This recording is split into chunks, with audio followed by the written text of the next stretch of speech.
Hey everybody. Some of you may be wondering what you're seeing right now. You're like, is that a portal? Is that like a hole? A well? And if you guessed that this is a hole through my ceiling, then you would be correct. If I move around, you can see the depth of it. You're like wondering, why do you have a hole in your ceiling that clearly goes through the roof and to the outside? And if you look real closely, let's see if I can go on there. I'll put a screen on there to keep, insects and even birds, because birds will try to get in the house any way they can. So, and you can probably see where I've had leak issues, so I've had to seal the outside a few times. I mean, it's a learning process. I can actually see a place where the seal needs being redone. Anyway, before I get too sidetracked with that, you may be wondering, why do you have a hole through your ceiling and out your roof? Well, this was a very interesting project I had. I like to work on things here at the house, and sometimes, because I live alone, I don't have anybody to walk me down from the ledge on some of these projects. So when I pull the trigger on these projects, they're pretty much done. I can't really undo that. And this was one of those things. I was kind of, one weekend I had off, or whenever my off days were at the time, I had off. And I literally, I cut a 20-inch diameter hole through the ceiling, and then I marked it to where it would go straight through. I measured the beams in my roof, and if you look right at the edge right here, you can see where the screws are right down that edge. Both of those are bolted to the bolts. I mean, not the studs that are in the ceiling that make it up. So I didn't want to have to cut into that and kill the support. Also, I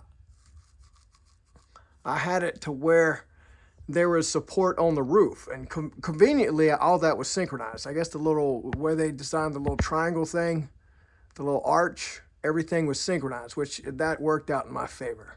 But I wound up cutting a 20-inch diameter hole in the ceiling. Then I cut a 20-inch diameter hole in the roof. It's a tin roof, so it was relatively easy.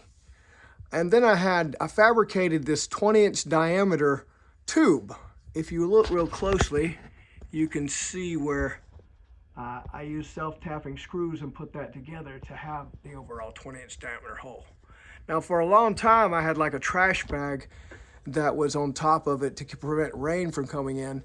But then I found like a 20-inch diameter elbow duct that basically just fit right on there. And I was able to arch it toward the air, and then I got some screening material and made me a screen, and I was able to do that. The whole purpose of doing this was, I thought, hey, you know what?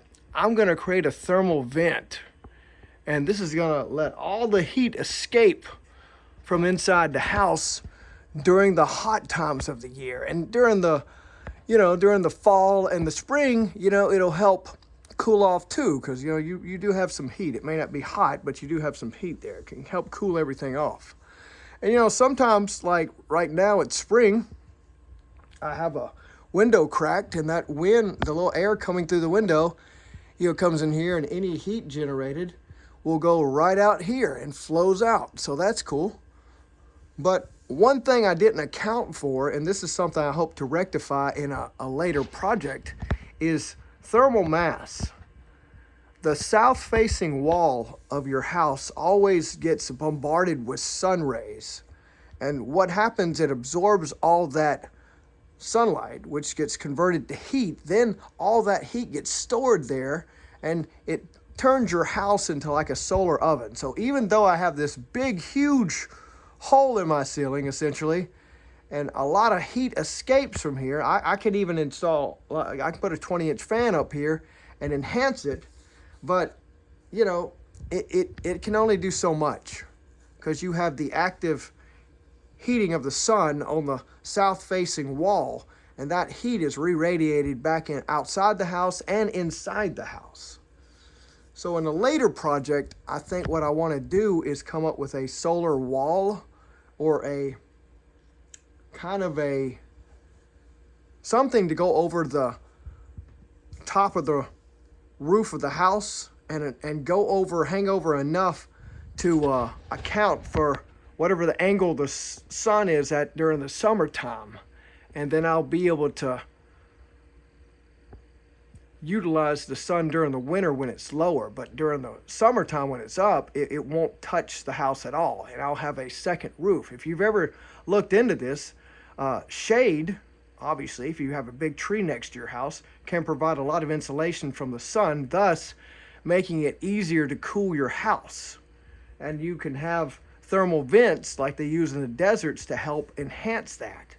Then you have projects where you have like underground tubing, which if it's 6 feet below the ground will actually allow you to transfer heat. You can have an inlet, and that the ambient air comes through, and by the time it comes through the other side, it could be as much as 40 degrees cooler, pulling into the house. And then, like I said, this cool air comes in, and then you have like a vent right here up in the top of the house that all the heat escapes from, and you're replacing that hot air that's being released with cool air. So if you have a tube that's doing that, and if you have some kind of solar shielding, you could dramatically reduce your cooling bill. Now, your heat, if you use that same tubing, you know, that just like you have the ambient temperature, it's hot outside, the air is hot, you know, you'll have cold air that'll be going through there, and it can have a warming effect. So it won't be toasty, but it'll be a lot warmer than freezing. But that's some of the projects I want to work on. This is something I've had for a few years. And during the winter time, you know, I do have to block this off, because any heat you have in here will escape, and then it's literally freezing in here. So other than that, it hasn't been that bad. It really works very well during the fall and the spring. The summertime, some of its hottest points, not so much because of the thermal mass of the walls. But I wanted to show you this, and yeah, you'll have to excuse, because you can see where I've had to patch the outside, and you can see that there's been a few leaks. But other than that, it hasn't been a bad project. I mean, I rate it very successful. But I will update you some more when I do some more with this project, or add on to my house to give it some kind of enhanced cooling. All right. Well, hey, thank you for joining me. Like and subscribe.